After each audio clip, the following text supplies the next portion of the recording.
Ladies and gentlemen, welcome to the Bullpen.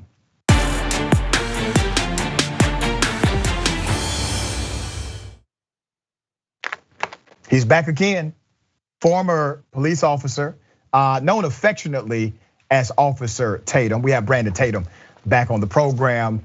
Brandon, good day, man. Welcome to Indisputable. Hey, my pleasure. Thanks for having me back. All right, man. Let's see if we can find a little more synergy this time, okay? Policing in the United States of America. Obviously, there are some problems. Obviously, the vast majority of Americans believe police reform needs to take place. But I want to specifically start with a policy discussion about police reform. One of the largest bills is the George Floyd Policing and Accountability Act. Passed the House, stalemate in the Senate, likely not to get passed because of the political tribalism that exists currently in DC. But it has some good stuff in it. And I want to see, do we actually agree on the policy or do we disagree on the policy? So do you support any of the policy mandates of the George Floyd Policing and Accountability Act? Well, I haven't read through the entire policing and George Floyd Act, so I haven't read through it, so I can't really give a comment necessarily on that particular bill. Okay, let me read you some elements then, okay? And see if you agree or disagree with them on face value. The bill would lower the criminal intent standard from willful to knowing or reckless conduct in order to convict a law enforcement officer for misconduct in a federal prosecution. So basically, it would make the intent standard the same as anybody else in the world, okay? The intent would not have to be willful. It would also apply if it was knowing or if it was in fact reckless behavior that led to the deprivation of the rights of somebody else. Well, I really, in my opinion, based on being a police officer and being exposed to the things that police officers have to do on a day-to-day basis, I really think it's a dangerous path to go down when you have responsibilities that's not, available to the public. You have things that police officers are supposed to do, sworn to do, that are not the same responsibilities as members in the public, but yet you want to hold them equally accountable. I really don't think that that's a good path to go down. Policing is a very nuanced thing. Police officers show up to a scene, things happen in split seconds. They're not God. So there's things that can go wrong, although a police officer may not have the intent for it to go wrong or may not be malicious. And so I think that the standard should be some level of protection for police officers when they're doing their job on duty. That does not protect police officers who are nuts, who are going out and shooting the wrong people and abusing people. That's not, I don't even think that would somehow protect them. I mean, if you're clearly brutalizing a person that's not within the policies of the police department, that's against the law, none of those, change ups in statute will help you. You should go to jail. But there's significant ambiguity in the interpretation of your intent, and that actually lies the problem, because a police officer can have what's called an objective standard to why he or she acted a particular way. They can have a subjective standard rather than an objective standard. So for example, if you say, I was in fear for my life, and so I decided to kill this person. Well, that's a very subjective standard, because your standard of fear may not be my standard of fear, right? So we can all agree that is already a subjective standard. And it is not the reasonable person standard where the court would judge the activity of the police officer based on what a reasonable person would do in that same situation. It's literally based on the subjectiveness of the individual police officer, which has gotten us into a lot of trouble as far as criminal justice in the United States of America. And let me ask you this question, because I do hear your point of view about policing is very dangerous. Well, number one, it's not the most dangerous profession in America by standards of injury and death. Cutting trees is the most dangerous profession in America by way of actual injury and death. And you do not have special immunity for individuals who cut trees. Also, driving a taxi and working as a clerk in a convenience store is more dangerous per capita based on injury and death than being a police officer in the United States of America. But you do not see legislation being passed in order to grant them special protections either. But the special protections apply to policing, and the defense you guys give is that it is the most dangerous profession in America when that is factually untrue. Well, I mean, you can't make those comparisons. Cutting trees and going to the domestic violence call is two different things. Driving a taxi cab versus driving at 90 miles per hour in a high speed chase or coming to save somebody's life. Those are two different things. You say special immunity. A police officer is not somehow judged on this subjective idea of them having a fear of life and death. That's not even in the statute. That's not even on the police protocol. Police protocol says that a reasonable person, that it's reasonable that you fear for your life. You can't just walk out somewhere, see a black man walking down the street, and because he's black, you just shoot him in the back of the head and you say, well, I was afraid because I was in the hood. That's not the way it works. You have to pass the test of saying, would a reasonable person be in fear of serious bodily injury and or death? And if that is the case, and the police officer is judged before a jury, then that person is convicted or not convicted. And maybe the prosecution, the state won't even take the charges up if they don't feel like it's enough meat there. But I mean, you would have to name me a situation where a police officer somehow killed a person and used the defense that they was in fear for life and death, and there is absolutely no way that was true. I haven't seen one of those cases presented. So let me go ahead and correct you on the record. Number one, you're incorrect as far as the statutory language. The reasonableness is connected to case law. It's the interpretation of the officer's ability to kill someone based on them saying that they had a fear for their life. And also the second part about the reasonable standard. The standard that's utilized is not the reasonable standard of a civilian, of a regular person. Is the standard of others in law enforcement. And that has been the professional standard connected to the activity. That is problematic, and that's why the George Floyd Policing and Accountability Act says, let's take this standard and be reasonable about the standard. So let's include knowing, or let's also include negligence in the standard, because that is the standard that applies to every other person in the United States of America. I think that is fair. I don't think that should be considered a radical idea. That's a fair idea. Tell me the issue with having fairness. If you're going to be the chief accountability executive, right? You're the guy in charge. You are the chieftain of enforcing laws, and you yourself do not want the laws enforced upon you. Come on, brother.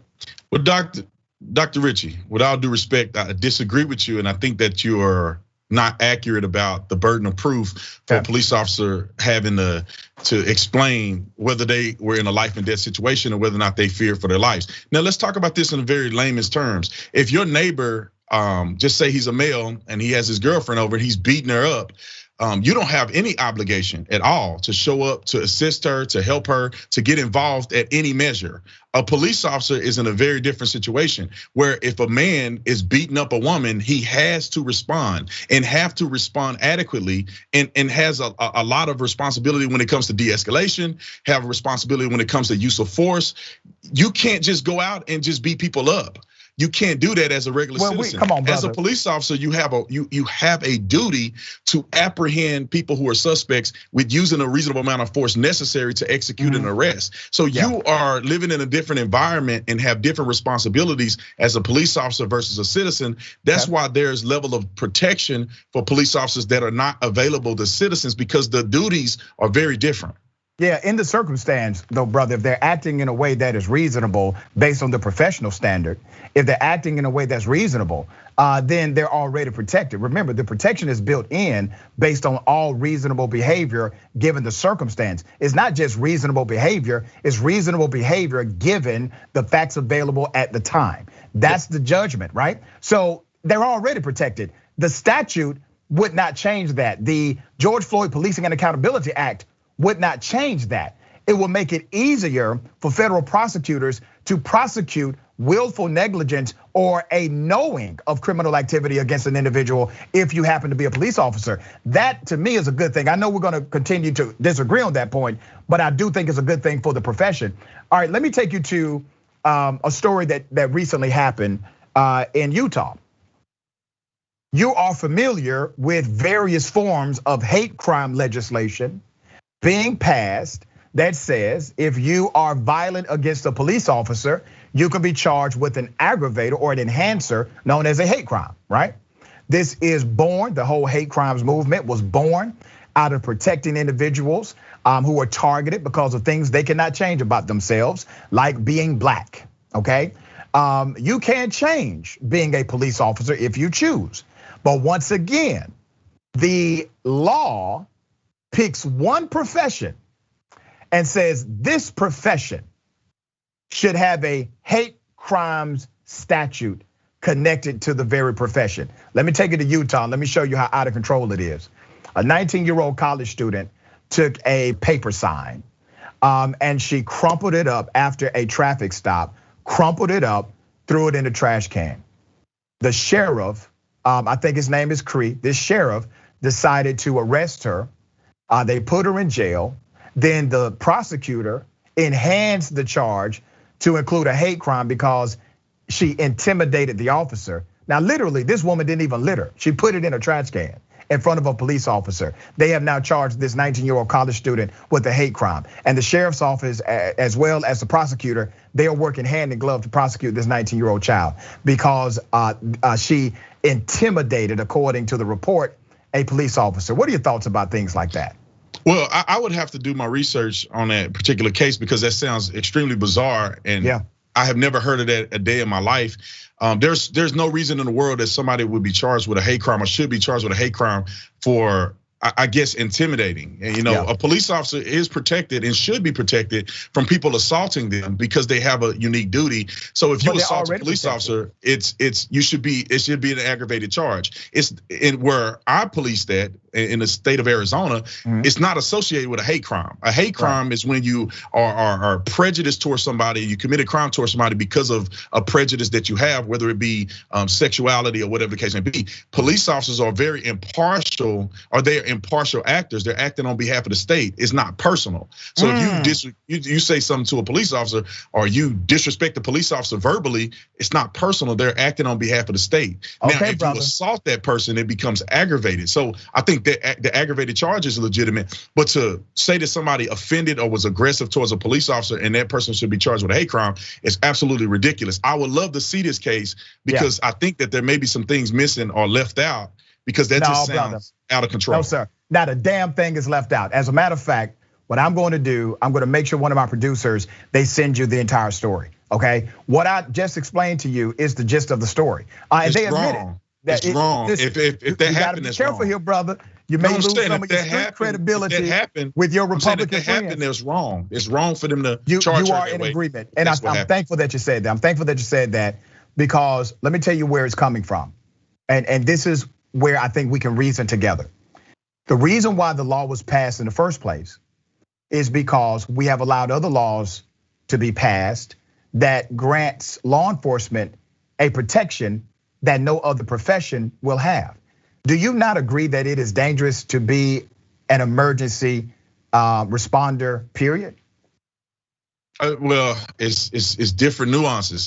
Somebody driving an ambulance is very different than a police officer. A firefighter is they have to respond to gunshot calls. They have to respond to domestic violence. They don't go to the scene. They do go to the scene. But no, let me explain this because I did this for a living. So ambulance, people in the EMS, and firefighters do not have a duty to respond to the scene unless it's rendered safe by police officers. So if you had a shooting that occurred anywhere in the country, a police officer have to be there to secure the scene before EMS can even respond. So if you get shot, not you, but just say hypothetically a person gets shot and that person is bleeding out and police officers don't have the duty or don't have the ability to render aid, that person is going to bleed to death unless the police officers can secure the scene and make sure it's safe for the firefighters and EMS to come in because they're not armed, they don't have vests, they don't have the training. So, all right, brother, I don't have unlimited time. You're not correct on that, and let me show you where you're not correct on that. Routinely, the ambulance, they do have to respond to emergency medical situations where somebody has been shot or assaulted, and if they get there before the police, they will routinely, sir. I can provide to you the EMT breakdown of how many times they respond without a police present because they have to save the life of someone, or they have to put someone in an ambulance, or they have to put someone. Not in a violent crime situation, a shooting. They're not gonna. They have to wait for police to render the scene safe. So now somebody had a heart attack. Maybe you're talking about some policy that's germane to where you're at. So I give you that, but I guarantee you. There are EMT workers, and I know some personally, they have routinely responded to gunshot victims, and they have started CPR without a police present. And they've done that because they wanted to save the life of somebody. So we definitely understand why. And if they broke protocol for that city policy, nobody called them out on it. Let me ask you another question about the Policing Act, the George Floyd Policing and Accountability Act, because I think we actually have more in common than apart. If you get the politics out of it. Are you in agreement with a national registry that would highlight the names of police officers who are known bad actors in the police profession?